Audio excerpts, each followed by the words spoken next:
Welcome back to Rough Diamond Recipes. Today's recipe is chicken katsu. As normal, a full list of ingredients can be found in the description box below. The wife's sitting next to me as I narrate this video, daring me to ask to go to the pub. Okay, let's first make the sauce. In a suitably sized saucepan, heat the oil and add the onions and carrots and continue to fry off for 5 or 6 minutes.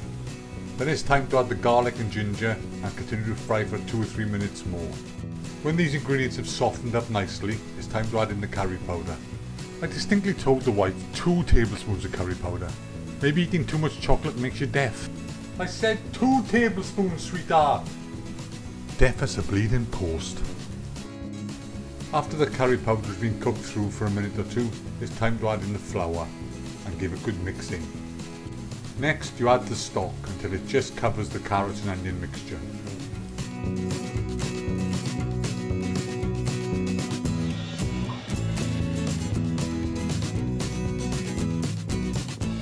Next, we add the salt to taste and the honey.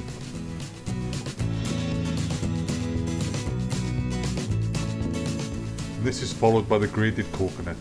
Mix in well, then turn the heat down to low and allow to simmer for 30 minutes. And when the 30 minutes are up, it's out with the trusty stick blender and blend into a fine sauce. If you find the sauce is a bit thick, just add an extra splash of stock. One final test for seasoning, and there you have it, one batch of sauce ready. Then it's on to the chicken.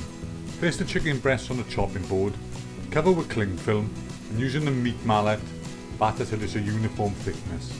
You're not looking to mash it to bits, just uniform thickness will do. And when this is done, it's off to the breading station. And we've all seen things being breaded before. It's into the flour, then into the egg, then into the breadcrumbs. Now it is traditional to use panko breadcrumbs for this recipe, but we use in our simple homemade breadcrumbs. But if you fancy splashing out on some posh breadcrumbs, fill your boots. Then when you're ready to cook, heat a generous amount of oil in a suitably sized frying pan, add the chicken and cook on a medium to low heat for 5 or 6 minutes aside, or until the chicken is thoroughly cooked through.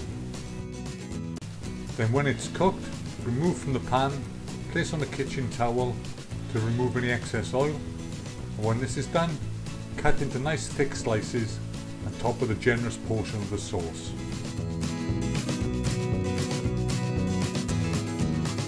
There you go, cooked perfectly. And that's an easy to make version of chicken katsu. We do hope you enjoyed this recipe and give it a go sometime. Feel free to subscribe, share and like, and hopefully we'll see you soon on the next one. Bye for now. Okay, you win. Can we go to the pub, please?